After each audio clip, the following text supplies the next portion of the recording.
بسم اللہ الرحمن الرحیم۔ آنٹی کہاں ہے جی؟ وہ ہاتھ میں ڈونگا پکڑے میرے کمرے میں داخل ہوئی۔ میں نے کہا محترمہ، نہ تو یہ امی جان کا کمرہ ہے اور نہ کچن کہ تم یہاں امی جان کو تلاش کرتی پھر رہی ہو۔ اس نے معصومیت سے کہا، آپ کے کمرے کا دروازہ کھلا تھا اس لیے چلی آئی، سوری معافی چاہتی ہو۔ میں نے کہا معافی مانگنے کی بہانے مت تلاش کرو اور اب برائے مہربانی تشریف لے جائے۔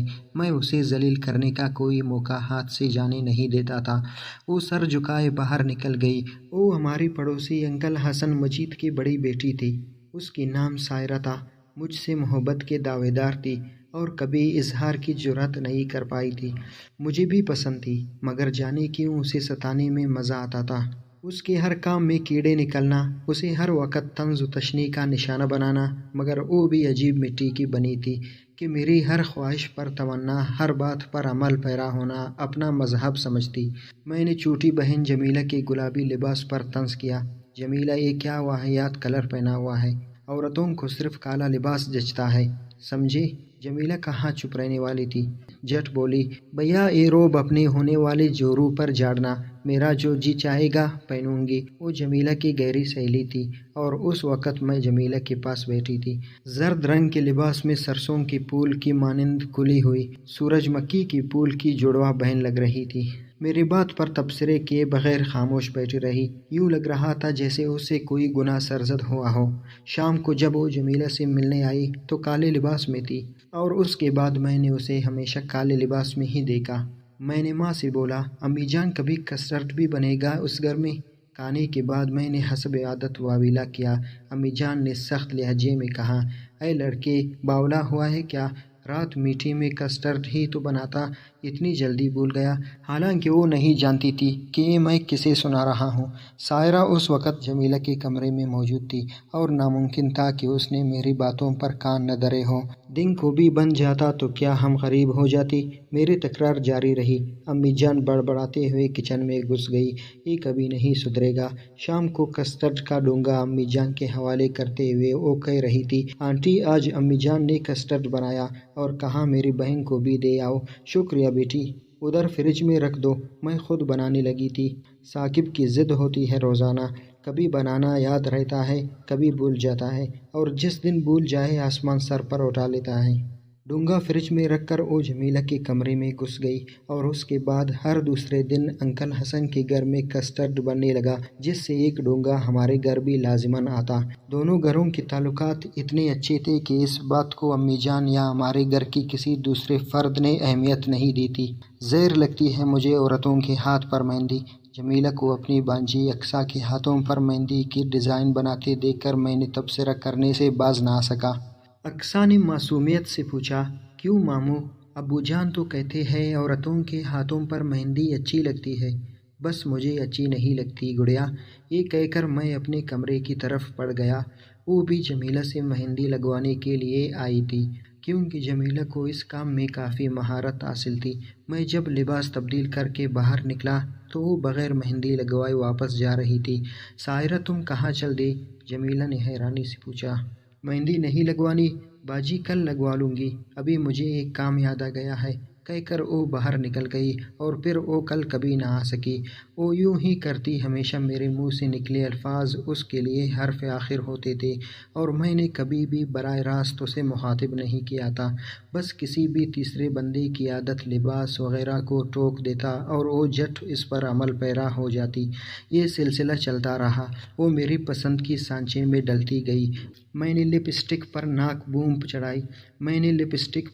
بوں چڑھائی، اس کے گلاب کی پنکھڑیوں سے ہونٹ سرخی سے محروم ہو گئے۔ سرمے کو پسندیدہ کہا، اس کی شہد آنکھیں سرمے کی عامہ جگہ بن گئے۔ کانچ کی چوڑیوں کو اچھا کہا، گندمی رنگت کی ریشمی کلائیاں کانچ کی ہتھکڑیوں سے سج گئے۔ میں نے کہا جمیلہ کبھی پراندہ بھی باندھ لیا کرو، اور سائرہ کے کالے بال پراندے کی گرفت میں آ گئے۔ اس سب کے باوجود اس نے کبھی اقرار محبت نہیں کیا تھا، کبھی یہ نہیں کہا تھا کہ مجھے تم اچھے لگتے ہو، کبھی محبت بھرا خط نہیں لکھا تھا، اور میں منتظر تھا کہ وہ اظہار کرے، کہے ثاقب آئی لو یو، میں تم بن نہیں رہ سکتی، مجھے اپنا لو، اپنے ابو کو ہمارے گھر بھیج دو نا۔ مگر میرا یہ خواب کبھی سچ نہ ہو سکا۔ میں اپنی انا کی خول میں سمٹ گیا۔ اس سے بے اعتنائی برتنے لگا۔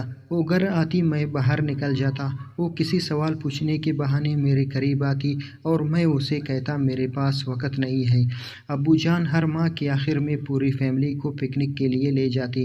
ایک دن اس نے بھی ہمارے ساتھ جانے کے لیے گھر سے اجازت مانگی، جو آسانی سے مل گئی، مگر میں اس دن طبیعت کی خرابی کا بہانہ کر کے گھر رک گیا۔ میں اسے احساس دلانا چاہتا تھا کہ وہ میرے لیے کتنی قابل نفرت ہے، اور یہی وہ طریقہ تھا جس سے وہ میرے قدموں میں جھک جاتی، محبت کی بھیک مانگتی، میری انا کو تسکین ملتی، اور اس کے بعد میں اسے اپنانے میں دیر نہ کرتا۔ آخر مجھے بھی تو وہ بہت عزیز تھی، مگر اپنی ساری چاہت، بے پایاں محبت کے باوجود وہ میری یہ شرط پوری کرنے میں ناکام رہی۔ اس کی ہر ادا، ہر حرکت، ہر اشارہ چیخ چیخ کر مجھے یقین دلاتا، ثاقب میں تیری ہوں۔ کیا تمہیں میری آنکھوں میں لکھی تحریر پڑھنے نہیں آتی؟ کیا میری حرکات و سکنات سے پتہ نہیں چلتا؟ ضروری تو نہیں کہ میں چاہت کے اظہار کے لیے الفاظ کا سہارا لوں۔ تم کیوں نہیں سمجھتے؟ شرم و حیا عورت کا دوسرا نام ہے۔ محبت ہونے کے باوجود عورت اظہار کی قدرت سے محروم ہوتی ہے۔ میں کیسے کہوں کہ مجھے تم سے محبت ہے؟ کیا میرا ہر عمل میرے احساسات کا ترجمہ نہیں ہے؟ ثاقب تم مرد ہو، اظہار کی جرأت سے لبریز، تمہیں کوئی شرم مانی نہیں ہے؟ پلیز مجھے ٹوٹنے سے بچا لو، صرف ایک بار پہل کر لو، میں اپنا پیندار، اپنی انا اور خود کو تمہارے قدموں میں نچھاور کر دوں گی۔ کسی آزمائش سے نہیں گھبراؤں گی، ہر امتحان میں سرخ روح ہو کر دکھاؤں گی۔ مگر میں پتھر بن گیا تھا، میرے انا کا خول روز بروز مضبوط ہوتا گیا، میں جھکنے کے لیے تیار نہیں تھا۔ اگر وہ چاہت کی دعوے دار تھی تو اسے اظہار کرنا چاہیے تھا، حالانکہ سوچا جائے تو اسے جھکنا نہیں کہتے۔ اگر وہ چاہت کی دعوے دار تھی تو یہ جرم تو مجھ سے بھی سرزد ہوا تھا۔ اور پھر ایک دن میری انا نے عجیب رنگ دکھایا۔ اس دن ابو جان نے شادی کے موضوع پر مجھ سے مشورہ کیا تھا۔ ثاقب بیٹے، حسن صاحب بہت اچھے، عمدہ اور زبردست شخصیت کے مالک ہیں، اور ان کی بیٹی سائرہ مجھے جمیلہ ہی کی طرح عزیز ہے۔ تو ابو جان، میں جان بوجھ کر انجان بن گیا، تو یہ کہ وہ اس قابل ہے کہ اسے بہو بنا کر میں فخر کر سکوں۔ ابو جان نے واضح الفاظ میں عندیہ دیا۔ ابو جان، آپ جانتے ہیں میری تعلیم ادھوری ہے، میں جب تک اپنے پاؤں پر کھڑا نہیں ہو جاتا یہ مناسب نہیں ہوگا۔ صرف منگنی سے شاید تیری تعلیم پر کوئی فرق نہ پڑے۔ یقیناً آپ صحیح کہہ رہے ہیں، مگر میں فی الحال ایسا نہیں کر سکتا۔ ابو جان نے دبے لفظوں میں مجھے تنبیہ کی، بیٹا، دیر کرنے سے ایک اچھا رشتہ ہمارے ہاتھ سے جا سکتا ہے۔ حسن بھائی ایک دو مرتبہ باتوں میں اشارہ کر چکے ہیں۔ بیٹی کی باپ ہے، واضح طور پر تو نہیں کہہ سکتے نا؟ پاپا، ہمیں رشتوں کی کمی تو نہیں ہے؟ اوکے بیٹا، جیسے تمہاری مرضی، بجھے دل سے کہہ کر ابو جان وہاں سے اٹھ گئے۔ وہ نہیں جانتے تھے کہ سائرہ کی شکست تسلیم کرنے سے پہلے رشتے کی بات کرنا میری خودداری کے لیے تعزیانہ تھا۔ میں ہار تسلیم نہیں کر سکتا تھا۔ وہ مجھ سے 4-5 سال چھوٹی تھی، گویا میرے ہاتھوں ہی میں پلی بڑھی تھی، اور خود سے چھوٹی لڑکی سے دب جانا مجھے کیسے گوارا ہو سکتا تھا؟ ابو جان کے بعد امی جان نے بھی اس موضوع پر بات کی، مگر میں انہیں بھی ٹال گیا۔ جب امی جان مجھ سے رائے لے رہی تھی اس وقت جمیلہ بھی وہاں موجود تھی، اور میں جانتا تھا کہ وہ ساری بات سائرہ کو بتا دے گی۔ اس وجہ سے میں نے کچھ زیادہ ہی سخت الفاظ میں امی جان کو منگنی سے منع کر دیا۔ دوسرے دن میرے انکار کا اثر اس کے چہرے پہ ثابت تھا۔ اس کی آنکھوں میں ہزاروں شکوے کروٹیں لے رہی تھی، چہرہ حسرت و ایاس کی تصویر بنا ہوا تھا۔ مجھے یقین ہو گیا کہ وہ ٹوٹ چکی ہے، اور اب جلد ہی اپنی شکست کا باضابطہ اعلان کرنے کے لیے اسے میرے پاس آنا ہے، اور میرا اندازہ درست نکلا۔ وہ اتوار کا دن تھا، امتحانات سے فارغ ہو کر میں کچھ پرسکون سا تھا، اس لیے دن چڑھے تک سوتا رہا۔ ناشتہ بھی نیند کی نظر ہو گیا۔ اٹھ کر میں نے شاور لیا اور گرما گرم چائے سے لطف اندوز ہونے لگا جو جمیلہ وہاں پٹک گئی تھی۔ اسے اتوار کے دن میرا دیر تک سونا بہت برا لگتا تھا، مگر چھوٹی ہونے کے ناطے کچھ نہیں کہہ سکتی تھی۔ دروازہ کھٹکھٹا کر سائرہ نے اندر آنے کی اجازت مانگی۔ اب وہ مجھ سے پوچھ ہی کر کمرے میں داخل ہوتی تھی۔ جی آ جائے، میں بے نیازی سے بولا۔ السلام علیکم۔ کمرے میں داخل ہو کر اس نے سلام کیا اور خاموشی سے کھڑے ہو کر ہاتھ مروڑنے لگی۔ وعلیکم السلام۔ سلام کا جواب دے کر میں اپنے لیے ترماس سے چائے کا دوسرا کپ بھرنے لگا۔ چند لمحے بعد بھی وہ کچھ نہ بولی تو میں نے سر اٹھا کر اس کی آنکھوں میں جھانکا۔ جی فرمائے۔ حالانکہ اس کی آنکھیں چیخ چیخ کر اپنی شکست کا اعلان کر رہی تھی۔ وہ ہار چکی تھی۔ اس کے اعصاب میرے پے در پہ حملوں کے تاب نہیں لا سکے تھے۔ اس کی ریزہ ریزہ انا مجھے اپنے قدموں میں بکھری نظر آئی۔ او جی، آنٹی گھر میں نہیں تھی اور میں نے جمیلہ باجی کو ساتھ لے جانا ہے، سوچا آپ سے اجازت لے لو۔ میں جانتا تھا وہ صریحاً جھوٹ بول رہی ہے۔ امی گھر میں موجود تھی۔ وہ اظہار محبت کے لیے آئی تھی مگر اظہار کی جرأت نہیں کر پائی تھی۔ میں نے اس کا جھوٹ ظاہر کرنا ضروری نہ سمجھا اور بولا، تو لے جاؤ جمیلہ کو۔ اس سے پہلے وہ تمہارے گھر کب اجازت مانگ کر جاتی ہے؟ شاید وہ شام تک نہ آ سکے۔ اس کے لہجے میں دکھ کی جھلک تھی۔ ٹھیک ہے، بتا دوں گا امی جان کو۔ میں نے بے پرواہی سے کندھے اچکے، پھر اسے وہی کڑے دیکھ کر پوچھا، اور کچھ؟ وہ اصل میں آج ہمارے گھر کچھ مہمان آ رہے ہیں نا۔ وہ جانے پر آمدہ نظر نہ آئی۔ میں جانتا تھا وہ آج اپنی انا اور خودداری ہار کر ہی اس کمرے سے نکلے گی۔ پہلے کبھی نہیں آئے آپ کے یہاں مہمان؟ اس قسم کے تو نہیں آئے، وہ جھجکتے ہوئے بولی۔ کیوں، ان کے سنگ ہے کیا؟ میں نے استہزائی انداز میں پوچھا۔ میرے چچا ہے جی، گاؤں میں رہتے ہیں، مجھے تیرے چچا سے کیا لینا؟ میں نے منہ بنایا۔ ان کا بڑا بیٹا ڈاکٹر ہے، اس کے رشتے کے لیے آ رہے ہیں۔ میرے لہجے کو خاطر میں نہ لاتے ہوئے اس نے میری معلومات میں اضافہ کیا۔ میرے جی میں آیا ایک زوردار قہقہ لگاؤ اور اپنے چچا کے کندھے پر بندوق رکھ کر فائر کرنا چاہ رہی تھی۔ یہ نہیں جانتی تھی کہ میں اس کے ساری چال بازیوں سے واقف ہوں۔ میرے جذبات کو جاننا اس کے بس سے باہر تھا۔ اچھی بات ہے نا، ایک ڈاکٹر کا رشتہ قسمت والی لڑکیوں کو ملتا ہے۔ اس کا دل توڑنے میں نے کوئی دقیقہ فرو گزاشت نہیں کیا تھا۔ اچانک اس کے چہرے پر غصے کے آثار نمودار ہوئے۔ مجھے لگا وہ جھپٹ کر میرا گریبان پکڑے گی اور چیخ چیخ کر پوچھے گی، ظالم، اور کس طرح اظہار کروں، کتنا نیچے گرانا چاہتے ہو؟ مگر میں بے حس بن کر اس کی شیطانگی آنکھوں میں جھانکتا رہا۔ اس کا غصہ بتدریج غم میں ڈھلا اور آنکھوں کی کٹوری جھلکنے کو بے تاب ہو گئی۔ ایک کرب آمیز سسکی لے کر وہ مڑی اور تیز قدموں سے باہر نکل گئی۔ مجھے احساس ہوا کہ کچھ غلط ہو گیا ہے۔ میرے لب اسے روکنے کے لیے ہلے تاکہ اس سے تفصیل پوچھوں۔ آیا وہ سچ کہہ رہی تھی یا جھوٹ؟ بس بہت ہو گیا تھا۔ وہ عورت ذات ہو کر اس حد تک آ سکتی تھی تو مجھے ایک قدم بڑھ کر اسے تھام لینا چاہیے تھا، مگر افسوس اس وقت میری آواز نے ساتھ نہ دیا۔ لب ہلے مگر بے آواز۔ میری انا اب تک زندہ تھی۔ میری مغرور سوچ نے کہا، یہ اظہار نہیں، تنبیہ ہے، دھمکی ہے کہ اگر میں نے اظہار نہ کیا، اپنے والدین کو نہ بھیجا تو وہ کسی اور سے شادی کر لے گی۔ اگر مجھے اس کی ضرورت نہیں تو اسے بھی میری ضرورت نہیں۔ باڑ میں جاؤں میں، اس کے لیے ڈاکٹر کا رشتہ بھی آ سکتا ہے۔ ان تلخ سوچوں نے میرے ہونٹ سے دیے اور اس سے پہلے کہ میں اس بارے میں مزید مغز کپائی کرتا، موبائل فون کی ٹون نے مجھے اپنی جانب متوجہ کر لیا۔ میرے دوست مظہر اقبال کی کال تھی۔ جی مظہر، میں نے کال وصول کی۔ ثاقب کے بچے، یاد نہیں ہے آج حسن ابدال جانا ہے؟ وہ سخت غصے میں تھا۔ اوہ سوری، مجھے ایک دم اپنے دوست قیوم کی شادی یاد آ گئی۔ وہ ہمارا ہم عمر اور کلاس فیلو تھا۔ 7ویں کلاس تک وہ ہمارے گاؤں میں ہی پلا بڑھا تھا، مگر اس کے بعد وہ فیملی سمیت حسن ابدال شفٹ ہو گئے تھے، لیکن یہ معمولی فاصلے ہمارے دوستی کی راہ میں رکاوٹ نہیں بنے تھے۔ ہمارا رابطہ پہلے دن کی طرح قائم تھا۔ موبائل فون نے یوں بھی فاصلوں کو سمیٹ لیا ہے۔ سوری کے بچے، جلدی آؤ، میں لاری اڈے میں منتظر ہوں۔ میں نے جلدی بیگ میں 2-3 جوڑے کپڑے اور 1-2 ضرورت کی چیزیں رکھی اور چلنے کے لیے تیار ہو گیا۔ ہمیں وہاں 2-3 دن لگ جانے تھے۔ ابو جان سے میں پہلے ہی اجازت لے چکا تھا۔ امی جان کو مطلع کر کے میں گھر سے نکل آیا۔ مظہر بے چینی سے میرا منتظر تھا۔ حسن ابدال ویگن اڈے پر قیوم ہمیں ریسیو کرنے پہنچا ہوا تھا۔ اگلا پورا ہفتہ شادی کے ہنگاموں کے نظر ہو گیا۔ شادی کی تقریبات میں سب سے منفرد منظر مجھے دلہن کی رخصتی کا لگا۔ والدین کے گھر سے رخصت ہوتے وقت ماں باپ اور بہن بھائیوں کے گلے لگ کر رونا، خوشی اور دکھ کا عجیب امتزاج تھا۔ میرے ذہن میں سائرہ کا خیال در آیا، شاید وہ بھی میرے دلہن بنتے وقت یوں ہی آنسو بہائے۔ یہ سوچ میرے لبوں پر مسکراہٹ لے آئی۔ اس کے ساتھ مجھے اس سے آخری ملاقات یاد آ گئی۔ ان کا بڑا بیٹا ڈاکٹر ہے۔ میری یادداشت نے اس کے الفاظ دہرائے۔ ڈاکٹرنی صاحبہ؟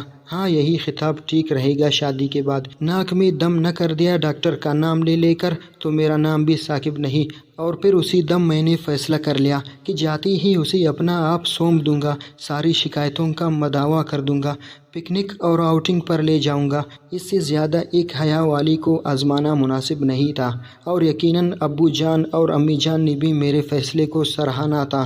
ہم شام ڈلے ہی گاؤں واپس پہنچ چکے تھے۔ مظہر کو الوداع کہہ کر میں اپنے گھر کی جانب بڑھ گیا۔ دروازہ عشاء کی نماز کے بعد ہی کنڈی کیا جاتا تھا، اس لیے مجھے دستک دینے کی ضرورت نہ پڑی۔ گھر میں داخل ہوتے وقت مجھے عجیب سا احساس ہوا، جیسے کوئی بھی موجود نہ ہو۔ اپنے کمرے کی طرف بڑھتے ہوئے میں نے امی جان کو آواز دی، امی جان میں آ گیا ہوں۔ عجیب رشتہ ہے ماں کا بھی، اولاد جتنی بھی بڑی ہو جائے ماں کی شفقت کی محتاج رہتی ہے۔ مگر میری پکار کے جواب میں ابو جان کمرے سے نکلے۔ ٹھیک ہے بیٹا، تمہاری امی اور جمیلہ احسان صاحب کے گھر گئی ہوئی ہیں۔ اس وقت مجھے حیرانی ہوئی، مگر ابو جان میرے سوال سے پہلے اپنے کمرے میں غائب ہو چکی تھی۔ میں سر جھٹکتا ہوا اپنے کمرے میں داخل ہو گیا۔ عشاء کی اذان کے بعد امی جان اور جمیلہ بھی واپس آ گئی۔ اس وقت میں ڈرائنگ روم میں ٹی وی کے سامنے بیٹھا تھا۔ انہیں گھر میں داخل ہوتا دیکھ کر میں تن سے باز نہ رہ سکا۔ بڑے سیر سپاہے ہو رہے ہیں۔ خود دوست کی شادی کے لیے احسن ابدال ہفتہ گزار آیا ہے، اور ہمیں پاس پڑوس میں جا کر سہیلی کی شادی میں شمولیت پر طعنے دیے جا رہے ہیں۔ جمیلہ حسب عادت چپ نہیں رہی تھی، البتہ امی جان نے مسکرانے پر اکتفا کیا تھا۔ کون سی سہیلی؟ میں حیرانی سے مستفسر ہوا۔ جناب میری ایک ہی سہیلی ہے، سائرہ حسن مجید۔ کیا؟ مجھے لگا میری سانس رک رہی ہے۔ دل اتنی شدت سے دھڑکا کہ سینے سے باہر نکلنے کے لیے تیار ہو گیا۔ میرے چہرے پر وحشت برے آثار نمودار ہوئے۔ امی جان کمرے میں جا چکی تھی، اور جمیلہ ٹی وی اسکرین کی جانب متوجہ تھی، اس لیے میرے تاثرات سے بے خبر رہی۔ البتہ میرے کیا پر اسے حیرانی ضرور ہوئی تھی۔ آپ کو پتہ نہیں ہے؟ پھر اچانک اسے یاد آیا کہ میں تو ہفتہ بھر سے غائب ہوں۔ ہاں آپ تو شاید اس دن دوست کے شادی میں چلے گئے تھے نا؟ بس جس دن آپ گئے اسی دن اس کے کزن کا رشتہ آ گیا۔ بڑے پس و پیش کے بعد انکل نے ہاں کہی، کیونکہ اس کا بھائی چھٹ منگنی پٹویا پر زور دے رہا تھا۔ اس کے بیٹے نے حال ہی میں MBBS مکمل کیا ہے، آئی اسپیشلسٹ ہے۔ اسی ہفتے اس نے لندن کے لیے روانہ ہونا ہے، اور وہاں کی ثقافت ایسی نہیں کہ کوئی شریف لڑکا بھی وہاں پارسا رہ سکے، بجائے اس کے کہ اس کا بیٹا وہاں سے کوئی بدیسی دلہن ساتھ لے آتا۔ باپ نے دیسی دلہن کا انتظام کر دیا۔ یقین کرو بڑی نصیبوں والی ہے میری سہیلی۔ حالانکہ بڑی ہجت کی تھی انکل حسن نے، ویسے ان کی ہچکچاہٹ کی اصل وجہ تو آپ تھے، کیونکہ وہ غریب اب تک اس آس میں تھے کہ ہم سائرہ کا رشتہ مانگ لیں گے اور گھر کی بات گھر میں رہے گی۔ مگر جب ابو جان نے بھی اتنے عمدہ رشتے کی طرفداری کی تو انہیں مجبوراً ماننا پڑا۔ گو چچا باپ جیسا ہی ہوتا ہے، مگر اپنے گھر سے تو دور ہو جائے گی نا۔ جمیلہ اور بھی بہت کچھ بتاتی رہی، مگر میرے دماغ میں سائیں سائی ہو رہی تھی۔ اگر وہ ٹی وی اسکرین کی جانب متوجہ نہ ہوتی تو میرا وحشت زدہ چہرہ دیکھ کر ضرور ششدر رہ جاتی۔ میں اسے بولتا چھوڑ کر اپنے کمرے کی طرف بڑھ گیا۔ وہ حیرانی کا اظہار کیے بغیر ٹی وی کی طرف متوجہ رہی۔ اس کے خیال کے مطابق میں اس کی سہیلی کو ناپسند کرتا تھا۔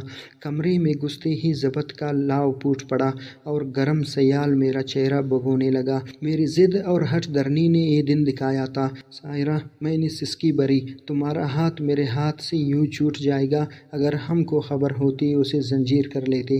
میرے آنسو بہتے رہے، مگر رونے سے دل کا بوجھ ہلکا نہ ہو سکا۔ میں نے اٹھ کر الماری کھولی۔ ایک خانے میں ان تحائف کا ڈھیر لگایا تھا جو میں اس کے ہر سالگرہ پر خرید کر الماری کی زینت بنا دیتا۔ میرا ارادہ تھا کہ جس دن وہ اظہار محبت کرے گی، یہ تمام اٹھا کر اس کے حوالے کروں گا۔ گو وہ میرے ان عزائم سے بے خبر تھی، اور اس کے نزدیک میں نے کبھی بھی اسے تحفہ دینا گوارا نہیں کیا تھا۔ اس کے باوجود میرے ہر سالگرہ پر وہ بڑے پیار سے کوئی نہ کوئی تحفہ ضرور لاتی۔ اس کے تمام تحفے میں نے سنبھالے ہوئے تھے۔ اس کی دی ہوئی گھڑی ہمیشہ میری کلائی کی زینت بنی رہتی، مگر گھر کے اندر میں اسے آستین میں چھپائی رکھتا تھا کہ وہ دیکھ نہ لے۔ اس کا دیا ہوا قیمتی فاؤنٹین پین میں صرف ڈائری لکھنے کے لیے استعمال کرتا۔ اس نے رومانی ناولوں کا سیٹ بھی مجھے گفٹ کیا تھا۔ ہر ناول میں 2-3 بار پڑھ چکا تھا۔ اس کا موبائل میں نے سنبھال کر رکھا تھا کہ اسے پہلی کال اس موبائل فون سے کروں گا۔ میں نے اس اس کا دیا ہوا کریم کلر کا سوٹ پہن لیا۔ یہ میں نے پہلے ملاقات کے لیے رکھا ہوا تھا۔ میرے سارے خواب، سارے ارادے، سارے عزائم انا کی بینٹ چڑھ گئے تھے۔ اس نے کئی بار ڈھکے چھپے اور واضح انداز میں مجھے اپنی جانب متوجہ کرنا چاہا تھا، مگر ناکام رہی تھی۔ میں نے کچھ زیادہ ہی انتظار کرایا تھا اسے۔ جمیلہ کھانے کا پوچھنے آئی، میں نے بہانہ کر دیا، دل نہیں چاہ رہا، دیر سے کھایا تھا۔ وہ خاموشی سے واپس مڑ گئی۔ ساری رات میں نے انگاروں پر لوٹتے گزاری، کسی کروٹ چین نہیں آ رہا تھا۔ اگلے دن اس کی بارات نے آنا تھا۔ میں کمرے سے باہر نہ نکلا، پھر میری سماعتوں میں شہنائی کی آواز گونجی، شاید بارات پہنچ گئی تھی۔ بھیا، کسی انسان سے اتنی نفرت بھی اچھی نہیں ہوتی۔ اب تو وہ ہمیشہ کے لیے اس گھر، اس محلے سے جانے والی ہے۔ جاتے جاتے تو اسے مل لو، کیا سوچے گی وہ؟ پھر انکل حسن مجید کو کتنا دکھ ہوگا۔ دونوں گھروں کی اتنی قریبی تعلقات ہے اور آپ 2 قدم بھی چل کر نہیں جا سکتے۔ جمیلہ نے اپنی رو میں کہتے ہوئے میرے اوپر سے کمبل کھینچ لیا، مگر میرے چہرے پر نظر پڑتے ہی گھبرا گئی۔ میری آنکھیں لال انگارہ ہو رہی تھی۔ بھیا، کیا ہوا؟ خیر تو ہے؟ اس نے میرا جلتا ماتھا چھوا۔ اف، آپ کو تو بہت تیز بخار ہے، پلیز لیٹے رہے۔ نہیں، میں جاؤں گا۔ میں ہمت کر کے اٹھ بیٹھا۔ اپنی زندگی جہنم بنانے والا میں خود تھا۔ اب چوروں کی طرح منہ چھپانے سے کچھ نہیں ہو سکتا تھا۔ بھیا، اتنا بھی ضروری نہیں ہے، پہلے آپ کی اپنی صحت ہے۔ جمیلہ مجھے روکنے پر مصر ہوئی۔ کہا جو ہے جاؤں گا۔ میں دوڑا اور وہ کان دبائے باہر نکل گئی۔ میں چپل پہن کر باہر نکل آیا۔ وہ کپڑے جو میں نے اسے خوش آمدید کہنے کے لیے سنبھال رکھے تھے، اسے الوداع کہنے کے لیے پہننے پڑ گئے۔ انکل حسن کے گھر کے دروازے پر ایک سجی سجائی کار کھڑی تھی۔ میں ان کے گھر میں داخل ہو کر تھوڑا سا ہی آگے بڑھا تھا کہ اسی وقت اسے کمرے سے باہر لایا گیا۔ سرخ جوڑے میں وہ کوئی افسرہ دکھائی دے رہی تھی۔ جس دن میں نے کالے لباس کو پسندیدہ قرار دیا تھا، اس کے بعد پہلا موقع تھا کہ وہ کسی اور لباس میں نظر آئی تھی۔ روایتی دلہنوں کی برعکس اس نے گھونگھٹ اٹھایا ہوا تھا۔ اس کے چہرے کے تاثرات بالکل نارمل دکھائی دے رہے تھے۔ لگتا ہی نہیں تھا کہ وہ ہمیشہ کے لیے اس گھر سے رخصت ہو رہی ہے۔ اس کی آنکھیں بالکل خشک تھیں۔ مجھ پر نظر پڑتی ہی اس کے ہونٹوں پر خفیف سی مسکراہٹ ابھری۔ میں پٹی پٹی نگاہوں سے اسے گھورتا رہا۔ مجھے لگا میں گر پڑوں گا۔ اس کا ہر بڑھتا قدم گویا میرے بدن سے روح نکال کر لے جا رہا تھا، اور پھر مجھ سے صبر نہ ہو سکا۔ اشکوں کا سیلاب پلکوں کا پشتہ توڑ کر بہہ نکلا۔ اس کی نظریں مجھ پر گڑی تھیں۔ وہ ٹھٹک کر رکی۔ اس کی آنکھوں میں پہلے حیرانی اور پھر کرب بھری تاثرات نمودار ہوئے۔ اس کے ساتھ اچانک اس کے حلق سے ایک دل خراش چیخ نکلی اور وہ اپنی آنسو بہاتے والدہ سے لپٹ گئی۔ شاید میری آنکھوں سے بہتا پانی مجھے رسوا کر دیتا، مگر اس کی لرزہ خیز چیخ و پکار نے سب کو اس کی طرف متوجہ کر دیا اور میرے آنسوؤں کی لاج رہ گئی۔ اس پر پہلی بار میری خاموش محبت کا راز افشاں ہوا تھا۔ یہ راز اس کی زخموں پر نمک چھڑکنے کے مترادف تھا۔ وہاں سے کار تک وہ جس طرح بلکتے، مچلتے اور تڑپتے ہوئے پہنچی، وہ ہر آنکھ کو اشک بار کر گیا۔ کار کے اندر بیٹھنے سے پہلے اس نے مڑ کر میری جانب دیکھا اور میں نے دونوں ہاتھ جوڑ دیے۔ انا اور خودداری کا دعوے دار، محبت کی دیوی سے معافی کا خواستگار تھا۔ جب تک وہ میری جانب دیکھتی رہی، میرے ہاتھ بندھے رہے۔ وقت جیسے ساکت ہو گیا تھا۔ پھر وہ گاڑی میں بیٹھ گئی۔ پہلی بار اس کے سامنے میری ریسٹ واچ آستین سے باہر نکلی تھی۔ گاڑی کی روانہ ہوتی ہی کسی نے میرے بندھے ہاتھوں کو جدا کیا۔ میں نے چونک کر دیکھا، وہ جمیلہ تھی۔ میرے کندھے پر ہاتھ رکھتے ہوئے وہ آہستہ سے بولی، چلو بھیا، گھر چلتے ہیں، اور میں بھاری قدموں سے گھر کی طرف چل پڑا۔